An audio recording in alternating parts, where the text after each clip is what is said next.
नमस्कार दोस्तों, स्वागत है आपका अपने इस YouTube चैनल इजी सिलेक्शन पर। मैं ओम सिंह भाटी। आज अपन हाइड्रोकार्बन यूनिट की चौथी क्लास लेने जा रहे हैं। इससे पहले वाली क्लासों में अपन ने क्या क्या पढ़ लिया है वो एक बार मैं आपको बता रहा हूँ कि अपन ने एल्केन को पढ़ लिया है। अब एल्केन में भी क्या इम्पोर्टेंट क्या है, इसमें है बनाने की जो विधियाँ हैं एल्केन की, वो इम्पोर्टेंट है। बनाने की विधियाँ अपन ने देख ली है। दूसरा, यहाँ से इसकी रासायनिक अभिक्रियाओं को भी देख लिया है। यह ऐसी अब यही अभी इम्पोर्टेंट है और यहाँ से बार बार क्वेश्चन बन रहा है। क्या क्वेश्चन बनते हैं वो मैंने बता दिया है। दूसरा, यहाँ से अपन ने पढ़ा है एल्कीन। एल्कीन में भी वही क्या देखना है, एक तो बनाने की विधियाँ हैं, उनमें से जो इम्पोर्टेंट अभिक्रिया हैं वो मैंने बता दी है। बनाने की विधियाँ कौन कौन सी हैं वो बता दी हैं। और दूसरी इनकी रासायनिक अभिक्रिया हैं। अब रासायनिक अभिक्रिया, ये बनाने की विधियाँ तो अपन ने पढ़ ली है, लेकिन आज अपन पढ़ेंगे इनकी रासायनिक अभिक्रियाएं। और रासायनिक अभिक्रियाओं में अपन पढ़ेंगे रासायनिक गुणधर्म। क्या पढ़ेंगे? रासायनिक गुणधर्म। एल्कीन के रासायनिक गुणधर्म, ये आज की क्लास में बात करेंगे कि एल्कीन के रासायनिक गुणधर्म। अब गुणधर्म की बात करें तो एल्केन में सबसे पहले ये ध्यान रखना कि एल्केन में कार्बन कार्बन के बीच कौन सा बंध होता है? द्विबंध होता है। अब एल्केन में कार्बन कार्बन द्विबंध की उपस्थिति के कारण एक विशेष प्रकार की अभिक्रिया दर्शाता है। कौन कौन सी अभिक्रिया दर्शाता है उनके ध्यान में रखिए कि ये एल्किन में कार्बन कार्बन की द्विबंध की उपस्थिति के कारण इलेक्ट्रॉन स्नेही, कौन कौन सी? इलेक्ट्रॉन स्नेही योगात्मक अभिक्रिया दर्शाता है। इलेक्ट्रॉन स्नेही योगात्मक अभिक्रिया दर्शाता है। दूसरी कौन सी अभिक्रिया दर्शाता है? ये दूसरी होती है मुक्त मूलक क्रियाविधि द्वारा जो संपन्न होती है, मुक्त मूलक अभिक्रिया दर्शाता है। मुक्त मूलक क्रियाविधि द्वारा जो संपन्न होती है ना, वो भी अभिक्रिया यहाँ दर्शाता है। और तीसरा तीसरा है ये ओजोनी अपघटन भी दर्शाता है। ओजोनी अपघटन ये बहुत इंपॉर्टेंट अभिक्रिया है। ओजोनी अपघटन सेकंड ग्रेड में हर बार ओजोनी अपघटन पे सवाल आ रहा है। अब सवाल किस तरह से आएगा, क्वेश्चन किस टाइप का आएगा, ये सेकंड ग्रेड का ओजोनी अपघटन है वो फेवरेट सवाल होता है आरपीएससी का। यहाँ से हर बार सवाल पूछा जाता है, हर बार क्वेश्चन पूछा जाएगा। और चौथा जो यहाँ से अभिक्रिया होती है वो कौन सी होती है? ऑक्सीकरण अभिक्रिया होती है, वो प्रदर्शित करते हैं। एल्कीन होती है वो ऑक्सीकरण अभिक्रिया भी प्रदर्शित करती है। ये चार प्रकार की अभिक्रियाओं को यहाँ पढ़ा जाता है। एल्कीन की रासायनिक अभिक्रियाओं में चार प्रकार की, इलेक्ट्रॉन से नहीं योगात्मक, मुक्त मूलक, ओजोनी अपघटन और ऑक्सीडेशन अभिक्रिया, ऑक्सीकरण अभिक्रिया। इन चार अभिक्रियाओं को यहाँ पढ़ा जाता है। अब आज की क्लास में पहली अभिक्रिया है वो रासायनिक अभिक्रियाओं में देखेंगे। पहली होती है हाइड्रोजनीकरण अभिक्रिया। अब इस हाइड्रोजनीकरण अभिक्रिया को पहले अपन पढ़ चुके हैं। कहाँ पढ़ चुके हैं? एल्केन बनाने की विधियों में इस हाइड्रोजनीकरण पढ़ चुके हैं। या अपन कह सकते हैं कि एल्कीन का अपचयन करना है। क्या करना है? एल्कीन का अपचयन करना है। अब अपचयन का मतलब होता है हाइड्रोजन का जुड़ना। क्या करेंगे? हाइड्रोजनीकरण अभिक्रिया है, या इसको कह सकते हैं कि वनस्पति, ये पिछली क्लास में अपने पढ़ा है, वनस्पति तेल से, वनस्पति तेल से क्या बनाना है? वनस्पति घी के निर्माण की अभिक्रिया होती है। वनस्पति तेल से वनस्पति घी। तो किसके ऊपर क्रिया करवाई जाती है? CH2 double bond CH2 ethene, इसके ऊपर हाइड्रोजन का योग करवाया जाएगा। निकल, प्लेटिनम और पैलेडियम की उपस्थिति में यह अभिक्रिया करवाई जाती है और यहाँ से बनेगा क्या? CH3 और CH3 एथेन बन जाती है। ये वनस्पति तेल से वनस्पति घी के निर्माण की अभिक्रिया होती है और यहाँ से क्या बनेगा? एथेन बन जाती है। ये अभिक्रिया पहले बता चुका हूँ कि कितनी इंपॉर्टेंट है, इसको पहले कर चुके हैं। आज की जो दूसरी अभिक्रिया है, बहुत इंपॉर्टेंट अभिक्रिया है दूसरी। आज की जो दूसरी अभिक्रिया है वो है हैलोजन का योग। अगली अभिक्रिया है किसका? हैलोजन का योग। अब किसके ऊपर हैलोजन का योग करना है? एल्कीन के ऊपर हैलोजन का योग करवाना है। अब यहाँ से सवाल क्या पूछे जाएगा कि ये जो अभिक्रिया होती है वो किस क्रियाविधि द्वारा संपन्न होती है? तो आपको याद रखना है कि यह एल्कीन के ऊपर जो हैलोजन का योग होता है वो इलेक्ट्रॉन स्नेही योगात्मक क्रियाविधि द्वारा संपन्न होती है। कौन सी क्रियाविधि? इलेक्ट्रॉन स्नेही योगात्मक क्रियाविधि द्वारा ये अभिक्रिया संपन्न होती है। इसको आपको याद रखना है। अब ये इलेक्ट्रॉन स्नेही योगात्मक क्रियाविधि द्वारा संपन्न होती है, बहुत बहुत इंपॉर्टेंट अभिक्रिया है और इसके ऊपर हैलोजन का योग करवाना है। तो ये CH2 डबल बॉन्ड CH2, इसके ऊपर किसका योग करवाया? ये हैलोजन का योग करवाया, Br2 का योग करवाया। बनेगा क्या?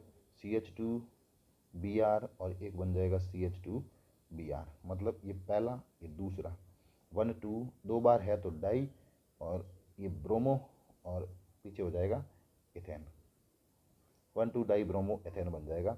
अब यहाँ से सवाल ये अभिक्रिया से न पूछ के ये पूछा जाएगा कि किस क्रियाविधि द्वारा संपन्न होता है, तो हैलोजन का जो योग होता है वो इलेक्ट्रॉन्स नहीं योगात्मक क्रियाविधि द्वारा संपन्न होता है। अब अगली जो अभिक्रिया है, तीसरी अभिक्रिया बहुत इंपॉर्टेंट अभिक्रिया है, किसका योग, हाइड्रोजन हैलाइड का योग। किसका योग, हाइड्रोजन हैलाइड का योग। किसके ऊपर, हाइड्रोजन हैलाइड का योग करना है, एल्कीन के ऊपर हाइड्रोजन हैलाइड का योग करना है। बिल्कुल मैं शॉर्ट में पढ़ा रहा हूँ, जहाँ से आपको सेकंड ग्रेड में क्वेश्चन देखने को मिलेगा। जो मैं पढ़ा रहा हूँ 100% आपको सेकंड ग्रेड के पेपर में क्वेश्चन मिलेगा, और जो बताऊँगा क्वेश्चन के अलावा मैं कुछ नहीं बताने वाला हूँ। मुझे बेसिक से नहीं करवाना है, जो एग्ज़ाम में जहाँ से सवाल पूछे जा रहे हैं और आगे आने वाले एग्ज़ाम में क्या सवाल पूछे जा सकते, क्या क्वेश्चन पूछा जाएगा, वो मैं बता रहा हूँ। अब हाइड्रोजन हैलाइड का योग करवाना है। देखो हाइड्रोजन हैलाइड होता है, हैलाइड से एक हाइड्रोजन अगर जुड़ जाए या हाइड्रोजन से एक हैलाइड जुड़ा हो तो वो हाइड्रोजन हैलाइड कहलाते हैं। हैलोजन 4 प्रकार के होते हैं। कौन कौन से होते हैं, ब्रोमीन होता है, क्लोरीन होता है, फ्लोरीन होता है, ब्रोमीन होता है और आयोडीन होता है। ये 4 प्रकार के जो हैलोजन होते हैं, इनसे अगर हाइड्रोजन जुड़ जाए तो ये हाइड्रोजन हैलाइड कहलाते हैं। अब इनका योग है, किसके ऊपर करना है, एल्कीन के ऊपर करना है। यहाँ से जो एल्कीन के ऊपर करेंगे तब यहाँ पूछा जाता है कि ये अभिक्रिया किस क्रियाविधि द्वारा संपन्न होती है। ये अभिक्रिया किस क्रियाविधि द्वारा संपन्न होती है, तो आपको ध्यान रखना है कि एल्कीन के ऊपर हाइड्रोजन हैलाइड का जो योग होता है वो इलेक्ट्रॉन स्नेही योगात्मक क्रियाविधि द्वारा संपन्न होती है। कौन सी क्रियाविधि होती है, इलेक्ट्रॉन स्नेही योगात्मक क्रियाविधि द्वारा यह अभिक्रिया संपन्न होती है, एल्कीन के ऊपर हाइड्रोजन हैलाइड का योग। अभिक्रिया क्या होती है, CH2 double bond CH2 ethene, इसके ऊपर हाइड्रोजन हैलाइड का योग करवाया, ठीक है, इसके ऊपर हाइड्रोजन हैलाइड का योग करवाया, तब एक हाइड्रोजन यहाँ जुड़ जाएगा, यहाँ जोड़ो, चाहे ऐसे कर लो, कहीं भी जोड़ लो ना, हाइड्रोजन कहीं भी जोड़ लो, ये CH2 ये CH2, ये हाइड्रोजन जोड़ दो यहाँ, और ये Br जोड़ दो यहाँ, क्या बन जाएगा, CH3 ये CH2 ये Br, क्या बन जाएगा, एल्किल हैलाइड बन जाएगा, ये एल्काइल हैलाइड बन जाएगा। तो जब भी हाइड्रोजन हैलाइड का योग एल्कीन के ऊपर करवाया जाता है तो इलेक्ट्रॉन स्नेही योगात्मक क्रियाविधि द्वारा एल्किल हैलाइड का निर्माण होता है, ठीक है। अब यहाँ से एक इम्पोर्टेंट चीज़ पूछी जाती है, इम्पोर्टेंट चीज़ ये पूछी जाती है कि जो हाइड्रोजन हैलाइड है, जो हाइड्रोजन हैलाइड है, इनकी हाइड्रोजन हैलाइड की क्रियाशीलता का क्रम, हाइड्रोजन हैलाइड की क्रियाशीलता का क्रम, 4 प्रकार के हाइड्रोजन हैलाइड, ये HI HBr HCl और ये HF, ये 4 प्रकार के हाइड्रोजन हैलाइड होता है। और इनकी क्रियाशीलता का क्रम भी क्या होता है, ये होता है कि हाइड्रोजन आयोडाइड होता है वो सबसे अधिक क्रियाशील होता है, किसके प्रति, इलेक्ट्रॉन से नहीं योगात्मक क्रिया प्रति के प्रति, एल्कीन के, जो एल्कीन के ऊपर हाइड्रोजन हैलाइड का योग करवाते हैं तब ये सबसे अधिक क्रियाशील और ये वाला सबसे कम क्रियाशील होता है। इसको क्रियाशीलता को ध्यान रखना है, बहुत बहुत इंपॉर्टेंट अभिक्रिया है ये, आपको ध्यान रखनी है, एग्जाम में सवाल पूछा जाएगा निम्न में से कौन होता है वो हाइड्रोजन, या निम्न में से कौन इलेक्ट्रॉन्स नहीं योगात्मक अभिक्रियाओं के प्रति सबसे अधिक क्रियाशील होगा। तो ये वाला जो हाइड्रोजन है सबसे अधिक क्रियाशील होता है और ये वाला क्या होता है, सबसे कम होता है। इसको आपको ध्यान में रखना है। अब देखो, एक बार पहले अपन ने बात की थी, 2 प्रकार की एल्कीन होती है, एक होती है सममित एल्कीन और दूसरी होती है असममित एल्कीन। देखो समझ लेके असममित एल्कीन, ठीक है, समझने के लिए, सममित एल्कीन ऐसी होती है जिसको द्विबंध से तोड़े तो 2 बराबर भाग हो जाए। तो ये CH3 ये CH डबल बॉन्ड ये CH और एक ये CH3, इसको द्विबंध से तोड़ेंगे तो इधर वाला भाग और इधर वाला भाग बराबर हो जाए तो उसको कहते हैं सममित एल्कीन। असममित एल्कीन, जिस एल्कीन को द्विबंध से तोड़ने पर 2 समान भाग प्राप्त नहीं हो, जैसे ये है CH3 ये CH डबल बॉन्ड ये CH2, द्विबंध से तोड़ेंगे ये वाला भाग अलग है और ये वाला अलग है, तो ये असममित एल्कीन है। सममित एल्कीन और असममित एल्कीन, यहाँ से ये अपना सममित एल्कीन वाला पढ़ लिया है। अब बात करेंगे कि जब असममित एल्कीन के ऊपर हाइड्रोजन हैलाइड का योग करवाया जाता है तब उत्पाद क्या बनेगा, प्रोडक्ट क्या बनेगा। तब यहाँ से एक क्रियाविधि आती है, यहाँ से एक नियम आता है मार्कोनिकॉफ का नियम। किसका नियम आता है, मार्कोनिकॉफ का नियम। मार्कोनी नियम का मार्कोनिकॉफ का नियम ये कहता है कि जब असममित एल्कीन पर, किस पर, असममित एल्कीन पर किसका योग, हाइड्रोजन हैलाइड का योग करवाया जाता है। किसका योग, हाइड्रोजन हैलाइड का योग करवाया जाता है। हाइड्रोजन हैलाइड का योग करवाया जाता है तो हाइड्रोजन हैलाइड का ऋणावेशित भाग, हाइड्रोजन हैलाइड, अब यहाँ पर हाइड्रोजन हैलाइड होता है वो सभी क्रिया में स्पेशल HBr लिया जाता है, ध्यान रखना थोड़ा, ठीक है। तो इसका ऋणावेशित भाग उस द्विबंधित कार्बन पर जुड़ता है, इसका ऋणावेशित भाग उस द्विबंधित कार्बन पर जुड़ता है, द्विबंधित कार्बन पर जुड़ता है जहां पर हाइड्रोजन की संख्या क्या हो, हाइड्रोजन की संख्या क्या हो, कम हो। तो ये मार्कोनिकॉफ का नियम है, क्या कहता है कि जब असममित एल्कीन पर हाइड्रोजन हैलाइड यानी HBr का योग करवाया जाता है तो इस HBr का जो ऋणावेशित भाग होता है वो उस द्विबंधित कार्बन पर जुड़ेगा जहां पर हाइड्रोजन की संख्या क्या होनी चाहिए, कम होगी, वहां जाके उसका ऋणावेशित भाग जुड़ जाएगा। कैसे, इसको जरा आप समझना।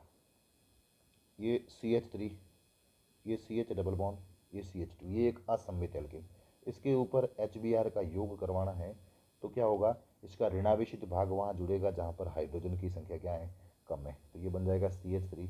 अब देखो दो तरह के उत्पाद यहाँ से बनने की संभावना रहती है, ये तो एक नियम हो गया। अब यहाँ से दो तरह के उत्पाद बनने की संभावना रहती है, पहले थोड़ा इसको समझ लेते हैं कि यहाँ से दो तरह के उत्पाद बनने की संभावना। पहला क्या बनेगा, मान लो कि ये Br यहाँ जाके जुड़ गया तो CH3 CH Br और ये CH3, ये हाइड्रोजन का जुड़ जाएगा, यहाँ जुड़ जाएगा। दूसरा उत्पाद है कि ये Br यहाँ जुड़ जाए, Br यहाँ जुड़ जाए, ये बन सकता है CH3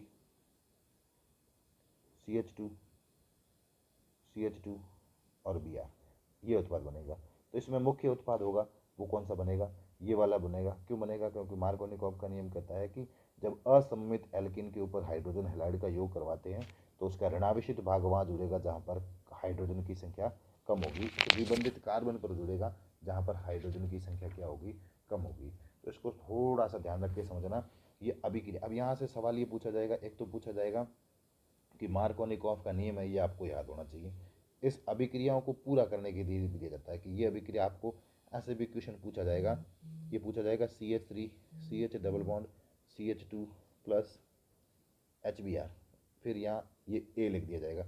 अब आपको ऑप्शन में देंगे कि प्रोडक्ट उत्पाद, जो प्रोडक्ट बना है उसका, उस A का रासायनिक नाम क्या होगा है, तो वो आपको रासायनिक नाम भी, उसका आयुपेश नाम भी आना चाहिए, वो क्या बनेगा वो भी आपको लिखा हुआ होना, नीचे ऑप्शन दिए हुए होंगे A B C और D, तो ABC में आपको चूज करना होगा कि कौन सा इसका आंसर होगा। देखो अब इसमें आपको क्रियाविधि से नहीं समझना है, क्रियाविधि थ्योरी में पूछी जाती है कि इसकी क्रियाविधि किस तरह से होती है, तो वो क्रियाविधि को समझने के लिए थ्योरी अपने पूछा नहीं जाएगा, अपने जो क्वेश्चन पूछा जाएगा वो मैंने बता दिया है। क्रियाविधि भी होती है, किस तरह से अभिक्रिया संपन्न होती है वो भी होती है, लेकिन अपने को सीधा ध्यान रखना है मार्कोनिकॉफ का नियम कि जब असममित एल्कीन के ऊपर हाइड्रोजन हैलाइड का योग करवाते हैं तो उस हाइड्रोजन हैलाइड का ऋणावेशित भाग वहां जुड़ता है जहां पर हाइड्रोजन की संख्या कम होती है, इतना आप ध्यान रखना। आगे मार्कोनिकॉफ के एक विपरीत नियम आता है, एंटी मार्कोनिकॉफ का नियम। एंटी मार्कोनिकॉफ, एंटी मार्कोनिकॉफ का नियम यहाँ से भी बहुत इंपॉर्टेंट है, ये वेरी वेरी इंपॉर्टेंट है, यहाँ से भी सवाल पूछा जाता है। ये अब देखो एंटी मार्कोनिक आएगा, मार्कोनिक की विपरीत जुड़ेगा। मार्कोनिकॉफ का नियम कहता है कि जब असममित एल्कीन के ऊपर हाइड्रोजन हैलाइड का योग करवाते हैं तो उसका ऋणावेशित भाग वहाँ जुड़ेगा जहाँ पर हाइड्रोजन की संख्या कम होगी। लेकिन ये नियम कहता है कि जब असममित एल्कीन के ऊपर हाइड्रोजन का योग करवाया जाता है तो इसका ऋणावेशित जो भाग होता है, ऋणावेशित भाग वहाँ जुड़ेगा जहाँ पर, ऋणावेशित भाग वहाँ जुड़ेगा जहाँ पर हाइड्रोजन की संख्या क्या होगी, हाइड्रोजन की संख्या क्या होगी, अधिक होगी। मतलब उसके जस्ट विपरीत जुड़ता है, मार्कोनिकॉफ के विपरीत जुड़ता है। अब यहाँ पर किसकी उपस्थिति में अभिक्रिया होती है, ध्यान रखना कि ये जो अभिक्रिया होती है वो परऑक्साइड की उपस्थिति में होती है। ये अभिक्रिया परऑक्साइड की उपस्थिति में अभिक्रिया होती है जब असममित एल्कीन के ऊपर किसका योग करवाया जाता है, HBr का योग करवाया जाता है। देखो मेरे नोट्स टेलीग्राम पे शेयर किए हुए, मेरे टेलीग्राम चैनल पे मेरे नोट्स शेयर किए हुए हाइड्रोकार्बन, आप उस यूनिट को वहाँ से पढ़ लोगे तो हो जाएगा। समझने के लिए आप यहाँ सकते यूट्यूब चैनल पर मेरा देख सकते हो वीडियो, उस वीडियो से माध्यम से आपको मैं समझा दूंगा, जो भी अपडेट चीज़ होगी वो भी बता दूंगा, और जो पहले नोट्स शेयर किए हुए। इसके ऊपर जब HBr का योग करवाया जाता है, किसकी उपस्थिति में, इस पेरोक्साइड की उपस्थिति में करवाया जाता है, तो ऋणावेशित भाग मार्कोनिकॉफ के विपरीत जुड़ेगा। कहाँ जुड़ेगा? जहाँ पर हाइड्रोजन की संख्या क्या होगी, अधिक होगी, वहाँ पर जुड़ेगा। अब इसको क्या कहते हैं, इस अभिक्रिया को खरास प्रभाव भी कहते हैं। ध्यान रखना, इस अभिक्रिया को खरास प्रभाव भी कहते हैं, इस अभिक्रिया को पेरोक्साइड प्रभाव भी कहते हैं। क्या कहते हैं? खरास प्रभाव या इसको पेरोक्साइड प्रभाव भी कहते हैं। ये दोनों इस अभिक्रिया के नाम है। एंटी मार्कोनिकॉफ नियम भी कहते हैं इसको, खरास प्रभाव भी कहते हैं, और इसको पेरोक्साइड प्रभाव भी कहते हैं। तीसरी चीज़ यहाँ से पूछी जाती है कि इस अभिक्रिया की जो क्रियाविधि होती है, इस अभिक्रिया की जो क्रियाविधि होती है वो कौन सी क्रियाविधि द्वारा ये संपन्न होता है, तो यह मुक्त मूलक क्रियाविधि द्वारा संपन्न होता है। कौन सी क्रियाविधि होती है? ये मुक्त मूलक युगात्मक क्रियाविधि द्वारा संपन्न होती है।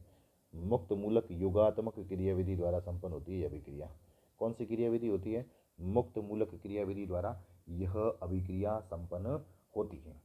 तो पेरोक्साइड प्रभाव या खरास प्रभाव या एंटी मार्कोनिकॉफ, जब असममित एल्कीन के ऊपर HBr का योग पेरोक्साइड की उपस्थिति में करवाया जाता है, तब क्या बनता है, उसमें जो हाइड्रोजन हैलाइड का ऋणावेशित भाग जुड़ेगा वो मार्कोनिकॉफ के विपरीत जुड़ता है। इसको खरास प्रभाव, इसको पेरोक्साइड प्रभाव, या इसकी जो क्रियाविधि होती है वो मुक्त मूलक युगात्मक क्रियाविधि द्वारा संपन्न होती है। बहुत बहुत बार सवाल ये पूछा गया है कि ये जो प्रभाव होता है इसकी क्रियाविधि किस क्रियाविधि द्वारा संपन्न होती है, और मुक्त मूलक युगात्मक क्रियाविधि द्वारा संपन्न होती है। अब अभिक्रिया कैसे होती है उसको थोड़ा समझो। ये CH3, ये CH और ये CH2, इसके ऊपर किसका योग करवाना है? HBr का योग करवाना है, और इसके ऊपर जो क्रिया करवाई जाती है वो पेरोक्साइड की उपस्थिति में करवाई जाती है। देखो, आपको क्रियाविधि नहीं समझनी है, आपको ध्यान रखना है कि क्रियाविधि होती कौन सी है। तो क्रियाविधि मुक्त मूलक युगात्मक क्रियाविधि द्वारा होती है, और ठीक है, तो ये पेरोक्साइड की उपस्थिति में, अब ये पेरोक्साइड लिया जाएगा C6H5CO, और इसके ऊपर जो क्रिया होगी ये पेरोक्साइड यहाँ पर लिया जाता है। ठीक है, और ये जो बनता है वहाँ बनेगा अब देखो यहाँ Br ये कहाँ जुड़ेगा? जहाँ पर हाइड्रोजन की संख्या क्या होगी? अधिक होगी। यहाँ आपको ध्यान रखना है कि पेरोक्साइड की उपस्थिति में, तो ये CH2 और ये CH2 और ये Br बन जाएगा। ठीक है, तो यहाँ से उत्पाद ये बन जाएगा, एल्किल हैलाइड बनता है। ठीक है, तो ये एक पेरोक्साइड प्रभाव, और दूसरा मार्कोनिकॉफ, ये एंटी मार्कोनिकॉफ। इसमें आपको ये ध्यान रखना है कि इसका ऋणावेशित भाग कहाँ जुड़ेगा? जहाँ पर हाइड्रोजन की संख्या अधिक होगी वहाँ जाके जुड़। अब यहाँ से जो अगली अभिक्रिया है, कौन सी अभिक्रिया? चौथी अभिक्रिया होती है, वो होता है जल का योग। कौन सी अभिक्रिया है? जल का योग होता है।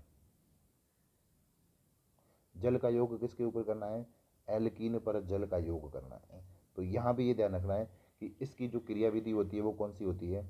इलेक्ट्रॉन स्नेही युगात्मक क्रियाविधि होती है।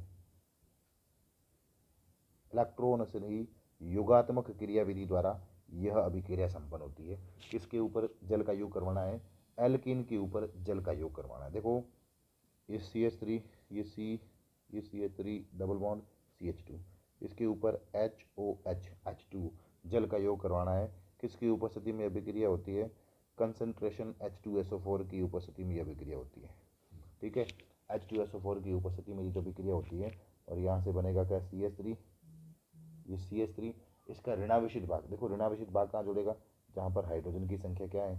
कम है। हाइड्रोजन की संख्या यहाँ है ही नहीं, और यहाँ क्या बन जाएगा? CH3, ये बन जाएगा 3 डिग्री अल्कोहल बन जाएगा। क्या बन जाएगा? अल्कोहल बन जाएगा। तो जल का योग करवाया जाता है, तो इसका ऋणावेशित भाग ये कहाँ जुड़ेगा? जहाँ पर हाइड्रोजन की संख्या कम होगी, तो ये यहाँ कहाँ जुड़ गया? यहाँ पर जुड़ गया, और ये हाइड्रोजन कहाँ जुड़ जाएगा? यहाँ जाकर जुड़ जाएगा, तो ये CH3 हो जाएगा। तो यहाँ से ये इंपॉर्टेंट अभिक्रिया हो गई है, जल का योग हो गया है। अब इससे आगे जो अभिक्रिया आती है वो आती है ओजोनी अपघटन। अपन यहाँ से आगे पढ़ेंगे, बहुत इंपॉर्टेंट अभिक्रिया है ओजोनी अपघटन। कौन सी अभिक्रिया है? ओजोनी अपघटन। ओजोनी अपघटन में क्या होता है कि ये जो अभिक्रिया होती है ओजोनी अपघटन में, एल्कीन के ऊपर, देखो नॉर्मली बता रहा हूँ कि एल्कीन के ऊपर किसकी क्रिया करवाई जाती है? ओजोन की क्रिया करवाई जाती है। तब क्या बनेगा? ओजोनोइड बनेगा, और ओजोनोइड का जिंक और जल की उपस्थिति में क्या कर, जल अपघटन के जिंक की उपस्थिति में, तब हाइड्रोजन परऑक्साइड निकल जाएगा और अलग अलग प्रकार के वहाँ से क्या बनते हैं, उत्पाद बनते हैं। कैसे बनेंगे ये आप समझिए। ये CH3, ये CH डबल बॉन्ड, ये CH2, ये O3। O3 किसका सूत्र होता है, ओजोन का होता है। अब जब एल्कीन के ऊपर ओजोन की क्रिया करवाई जाती है तो ओजोनोइड बनता है। ये जो ओजोन होती है वो कहाँ जुड़ेगी, द्विबंधित कार्बन में जुड़ेगी। तो यहाँ से ये CH3, ये C और ये कार्बन, यहाँ से ये देखो ये द्विबंध टूट जाएगा। द्विबंध टूटेगा तो एक ऑक्सीजन यहाँ जुड़ जाएगी, दूसरी यहाँ जुड़ जाएगी, तीसरी यहाँ जुड़ जाएगी, ये 3 बन जाएगी। यहाँ से क्या जुड़ा हुआ है, ठीक है। तो यहाँ इस कार्बन की कितनी हो गई, वो 3 हो गई है, और एक हाइड्रोजन यहाँ और जुड़ी हुई है, यहाँ एक हाइड्रोजन है और एक दूसरी हाइड्रोजन है। ये जो बना है इसको कहते हैं ओजोनोइड। क्या कहते हैं इसको, ओजोनोइड कहते हैं। आगे और समझेंगे, दूसरे एग्जाम्पल से समझेंगे। अब इसके ऊपर क्या करना है, जड़न जिंक जल अपघटन करना है। जिंक की उपस्थिति में जल अपघटन करेगा तो यहाँ से ये H2O, तो ये निकल जाएगा पूरा। क्या निकलेगा, H2O2, हाइड्रोजन परऑक्साइड निकल जाएगा। जब हाइड्रोजन परऑक्साइड निकलता है तो इस बंध के इधर वाला ये कर दो और इस बंध के इधर वाला ये कर दो। क्या बनेगा, CH3CHO, एक बन जाएगा CH3CHO, दूसरा क्या बनेगा, HCHO, ये HCHO, ये क्या बन गया, ये बन गया एसिटल्डिहाइड। एल्डिहाइड बना है ये एसिटल्डिहाइड, और ये क्या बना है, फॉर्मेल्डिहाइड। तो अब इसमें सवाल ये तो सीधा ये आपको है कि यहाँ ये दे दिया, ये दे दिया, और यहाँ लिख दिया जाएगा कि ए, और ये ए, और यहाँ ZnH2O और बी। तो इसमें ए और बी की पहचान कीजिए। ऐसे भी सवाल हो सकता है कि ए और बी की पहचान कीजिए। दूसरा सवाल ये पूछा जाएगा, अब यहाँ से क्वेश्चन कैसे पूछा जाएगा वो देखिए आप। क्वेश्चन क्या पूछा जाएगा, क्वेश्चन पूछा जाएगा कि किस एल्कीन के ओजोनी अपघटन से, किस एल्कीन के ओजोनी अपघटन से, किस एल्कीन के ओजोनी अपघटन से एक अणु एसीटोन, ऐसा नहीं, किस एल्कीन के ओजोनी अपघटन से एसीटोन व फॉर्मेल्डिहाइड, एसीटोन व फॉर्मेल्डिहाइड का मिश्रण प्राप्त होता है, मिश्रण प्राप्त होता है।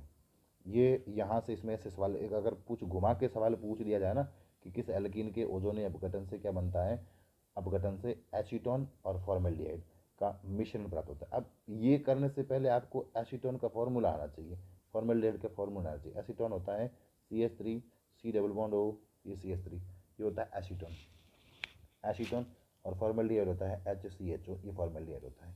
इन दोनों को बनाना है। अब इसके लिए क्या करेंगे, इसके लिए एक एल्कीन ली जाती है, ये C, ये CH3, ये CH3, ये C, इन दोनों के बीच में डबल बॉन्ड, यहाँ पर हाइड्रोजन और यहाँ पर हाइड्रोजन। इसकी क्रिया किससे करवाई जाती है, O3। अब इसको देखो कैसे लिखा है, ये CH3, ये C, ये CH3 डबल बॉन्ड, ये CH2। इसको मैंने खोल के समझने के लिए ऐसे लिखा है। अब जब इसके ऊपर ओजोन की क्रिया करवाई जाएगी तब ये कार्बन एक और ये कार्बन दूसरा, मतलब ये वाला कार्बन और ये वाला, ये और ये, इन दोनों के बीच में देखो द्विबंध है, द्विबंध है तो यहाँ ऑक्सीजन जुड़ेगी, तो ये द्विबंध क्या हो जाएगा, टूट जाएगा। इस कार्बन से 2 CH3 जुड़े हुए हैं, ये CH3 एक, ये CH3 2। इस कार्बन से दोनों हाइड्रोजन जुड़े हुए हैं, एक हाइड्रोजन और दूसरा हाइड्रोजन। अब ये जो बना है, ये जो यौगिक बना है इसको कहते हैं ओजोनोइड, ठीक है, इसको कहते हैं ओजोनोइड। अब क्या होगा, इसके ऊपर Zn और H2O, जिंक की उपस्थिति में इसका जल अपघटन किया जाता है, यहाँ H2O, तो यहाँ से ये क्या निकल जाएगा, H2O2, हाइड्रोजन परऑक्साइड निकल जाएगा। यहाँ से इधर ये और ये देखो CH3 C double bond O CH3, ये बन जाएगा एक CH3, ये C double bond O CH3, दूसरा HCHO, तो ये दूसरा बन जाएगा HCHO फॉर्मेल्डिहाइड, ये बन गया एसिटल्डिहाइड और ये बन गया फॉर्मेल्डिहाइड। तो कोई भी सवाल इस तरह से आपको घुमा के दिया जा सकता है कि किस एल्कीन के ओजोनी अपघटन से। अब अगला सवाल है कि किस एल्कीन के ओजोनी अपघटन से कीटोन के 2 अणु बनते हैं। किसका बनाना है, कीटोन के, कीटोन, या इसको बोल सकते हैं एसीटोन के 2 अणु बनते हैं, एसीटोन के 2 अणु बनाने हैं आपको, ठीक है। अब एसीटोन के 2 अणु बनाने हैं तो इसको चेंज करना पड़ेगा। कौन सी एल्कीन लेंगे, ये CH3, ये CH3 C double bond O, ये CH3 और ये CH3, इसके ऊपर आप ओजोन की क्रिया करवाओगे तब क्या होगा, ये एक कार्बन, ये दूसरा कार्बन, एक कार्बन, ये दूसरा कार्बन, इससे 3 ऑक्सीजन जोड़नी है, ये 3 ऑक्सीजन इससे जोड़ दो, ये वाली, इस कार्बन से 2 CH3, एक CH3, ये दूसरा CH3, इस दूसरे कार्बन से भी क्या जुड़ा हुआ है, एक CH3 और यहाँ भी ये CH3, ये जो बना है इसको कहते हैं ओजोनोइड। क्या कहते हैं इसको, ओजोनोइड। इसका क्या करना है, जिंक की उपस्थिति में इसका जल अपघटन करना है, यहाँ से H2O2, ये H2O मतलब H2O2 हाइड्रोजन परऑक्साइड निकल जाएगा, ये बन जाएगा और ये बन जाएगा, यहाँ से ये बनेगा CH3, ये C, ये C और ये डबल बॉन्ड O और ये वाला CH3, इधर भी ये बना CH3 C double bond O, ये CH3, ये C, ये CH3 और ये C डबल बॉन्ड O, तो इसके अंदर क्या बन जाएंगे, 2 एसीटोन के अणु बन जाएंगे। ऐसे बहुत सारे घुमा घुमा के क्वेश्चन आपको दिए जाएंगे। इसके लिए अब क्वेश्चन आपको करने हैं तो एनसीईआरटी के पीछे, एनसीईआरटी बुक है उसके पीछे क्वेश्चन दिए हुए ओजोन अपघटन के, वो वाले क्वेश्चन आप कर लो, आपका क्वेश्चन गलत नहीं होगा। एनसीईआरटी बुक है ना, उसके पीछे क्वेश्चन दिए हुए, उन क्वेश्चन को कर लेना। ये ओजोन अपघटन है वो बहुत बहुत इम्पोर्टेंट है, यहाँ से सेकंड ग्रेड में सवाल पूछा जाएगा। जो ओजोन अपघटन है बहुत इंपॉर्टेंट अभिक्रिया है ओजोन अपघटन, यहाँ से क्वेश्चन पूछा जाएगा, इम्पोर्टेंट कर लेना, इम्पोर्टेंट, और सेकंड ग्रेड में सवाल पूछे जाएंगे, क्वेश्चन पूछे जाएंगे। बाकी अपनी जो एक बुक आ रही है उसमें इसके बहुत सारे क्वेश्चन दिए हुए हाइड्रोकार्बन के, जो प्रीवियस ईयर क्वेश्चन है वो बहुत सारे दिए हुए, उसमें आप प्रैक्टिस कर लेना किस तरह से अलग अलग प्रकार के क्वेश्चन बन सकते हैं, तो उसको आपको वहाँ पर समझाया हुआ है। आगे की बात करें, ओजोन अपघटन हो गया है, उससे आगे की बात करें, पांचवी अभिक्रिया, जो चौथी अभिक्रिया होती है वो आती है ऑक्सीकरण। किसका करना है ऑक्सीकरण, एल्कीन का ऑक्सीकरण करता है। देखो एल्कीन होती है वो ठंडे जल तनु जलीय KMnO4 के साथ, नहीं उसको कहते हैं गिरण्यार अभिक्रमक, नहीं गिरण्यार नहीं, कौन सा कहते हैं, बेयर अभिक्रमक कहते हैं। गिरण्यार तो RMGH होता है, बेयर अभिक्रमक से क्रिया करके क्या बनाती है, ग्लाइकोल बनाती है। देखो ठंडे जल से क्रिया करके क्या बनाती है, ग्लाइकोल बनाती है। कैसे बनेगा, ऑक्सीकरण करना है। अब ऑक्सीकरण किसकी उपस्थिति में करवाएंगे, एल्कीन का ऑक्सीकरण करना है, तनु KMnO4 की उपस्थिति में करना है। डाइल्यूट KMnO4 उसकी उपस्थिति में करवाई जाती है। यह अभिक्रिया किसकी होती है, तनु KMnO4 या इसको कहते हैं बेयर अभिक्रमक। ये जो ऑक्सीकरण करवाया जाता है वो बेयर अभिक्रमक की उपस्थिति में करवाया जाता है, बेयर अभिक्रमक की उपस्थिति में यह अभिक्रिया करवाई जाती है। अब इसका बेयर अभिक्रमक की उपस्थिति में ऑक्सीकरण करवाया जाता है। कैसे होती है अभिक्रिया, CH2 डबल बॉन्ड CH2, इसके ऊपर क्या करना है, देखो ये तनु है ना, तो इसके ऊपर किसकी जलीय KMnO4 होगा, ये डाइल्यूट होगा, जल की क्रिया करवाएंगे तो H2O, और इसका क्या करवाना है, ये तनु KMnO4, ठीक है। तनु KMnO4 की उपस्थिति में यह अभिक्रिया करवाई जाती है। यह अभिक्रिया होती है तनु KMnO4 की उपस्थिति में होती है और ऑक्सीकरण किया जाता है। ऑक्सीकरण का मतलब होता है ऑक्सीजन यहाँ जाके जुड़ जाएगी, ऑक्सीकरण, ये चिन्ह होता है वो ऑक्सीकरण का होता है, साइन जो होता है। अब इसके ऊपर देखो ये जो बनेगा, यहाँ बनेगा CH2OH, ये CH2OH, देखो ये 2 हाइड्रोजन है, ये पूरा जब ऑक्सीकरण होगा तब H2O2 बन जाएगा, तो ये OH और OH, एक OH यहाँ जुड़ जाएगा, दूसरा OH यहाँ जुड़ जाएगा, इसको कहते हैं एथिलीन, इसको क्या कहते हैं, एथिलीन ग्लाइकोल। क्या कहते हैं इसको, एथिलीन ग्लाइकोल कहते हैं। तो जब एल्कीन का ऑक्सीकरण बेयर अभिक्रमक की उपस्थिति में करवाया जाता है, इसकी उपस्थिति में करवाया जाएगा, तब बनेगा क्या, क्या बनेगा इसकी उपस्थिति में, इसकी उपस्थिति में करवाया जाएगा तब एथिलीन ग्लाइकोल बनता है। अब यह जो परीक्षण होता है वह असंतृप्तता के परीक्षण के लिए किया जाता है, असंतृप्तता के परीक्षण के लिए किया जाता है। KMnO4 होता है ना जो बेयर अभिक्रमक, असंतृप्तता के परीक्षण के लिए किया जाता है। अब आगे और कोई भी एल्कीन ले सकते हो, यहाँ तो मैंने 2 कार्बन वाली ऑप्शन ले ली, 3 कार्बन वाली ले ली, अब 2 कार्बन वाले, अब 3 कार्बन वाले जैसे लेते हैं, ये CH3, ये डबल बॉन्ड, ये CH2, इसके ऊपर किसकी क्रिया करवानी, ये ऑक्सीकरण करवाना है, तनु KMnO4 की उपस्थिति में अभिक्रिया होगी ये, और यहाँ पर क्या करवाना है, ऑक्सीकरण करवाना है। तो जहाँ पर द्विबंधित होगा वहाँ जुड़ जाएगी ये CH, ये OH और ये CH2OH। ये भी क्या बनेगा, एथिलीन ग्लाइकोल बन सकती है। या इसका अब एथिलीन ही हो गया, कार्बन 3 हो गया ना, तो फिर इसको लिख सकते प्रोपेन, 1 2 और 3, ये प्रोपेन। कौन से कार्बन, पहले कार्बन दूसरे carbon, 1 2 diol, propane 1 2 diol, इसका रिप्रेशन नाम हो जाएगा। अब ये तो हो गया किसकी उपस्थिति में, तनु जलीय KMnO4 या डाइल्यूट KMnO4 जिसको बेयर अभिकर्मक की उपस्थिति कहते हैं, उसकी उपस्थिति में अगर अभिक्रिया करवाई जाती है तब क्या बनता है, एथिलीन ग्लाइकोल बनता है। यहाँ से सवाल ये दे देंगे, ये दे देंगे, ये दे देंगे, यहाँ पर ए लिखा जाएगा, आपको इसकी पहचान करनी है। तो यहाँ क्या बनता है, तो ध्यान रखना कि जब एल्कीन का ऑक्सीकरण तनु KMnO4 या बेयर अभिकर्मक या डाइल्यूट KMnO4 इंग्लिश में कहते हैं जिसको, इसको उपस्थिति में प्रेजेंट में अभिक्रिया करवाई जाती है, तब किसका निर्माण होगा, एथिलीन ग्लाइकोल का निर्माण होता है, ग्लाइकोल बनता है। एथिलीन ग्लाइकोल बनेगा क्या, ग्लाइकोल बनेगा। ठीक है ना। अब अगली अभिक्रिया है, अगर अपन वहाँ पर क्या ले रहे थे, बेयर अभिकर्मक ले रहे थे, अगर अम्लीय KMnO4 या K2Cr2O, ये डलता है ना, ये अभिक्रिया किसकी उपस्थिति में करवाई जाती है, अगर यह अभिक्रिया किसकी उपस्थिति में करवाई जाती है, देखो वो जलीय KMnO4 होगी, ये अम्लीय KMnO4 पोटेशियम परमैंगनेट या फिर K2Cr2O7 पोटेशियम डाइक्रोमेट, ये भी कौन सा, अम्लीय, इनकी उपस्थिति में अभिक्रिया करवाई जाती है। तो जो एल्कीन है वो किस में परिवर्तित हो जाएगी, या तो कीटोन में परिवर्तित हो जाएगी या फिर किस में हो जाएगी, अम्ल में परिवर्तित हो जाएगी। जब कीटोन का ऑक्सीकरण, अम्लीय KMnO4, एसिडिक KMnO4 और एसिडिक पोटेशियम डाइक्रोमेट, इनकी उपस्थिति में अभिक्रिया करवाई जाती है, तो जो एल्कीन है वो कीटोन या कार्बोक्सिलिक अम्ल में परिवर्तित हो जाती है। देखिए समझना, CH3, ये CH3, ये CH3, ये CH डबल बॉन्ड CH2, इसका जो ऑक्सीकरण करेंगे किसकी उपस्थिति में करवाई जाती है, ये KMnO4 और इसके साथ H+ लिखेंगे, ये मतलब हो गया कि अम्लीय को उपस्थिति में हो रही है। तो यहाँ पर क्या बन जाएगा, CH3 C double bond O CH3 plus CO2 और क्या बन जाएगा, जल बन जाएगा।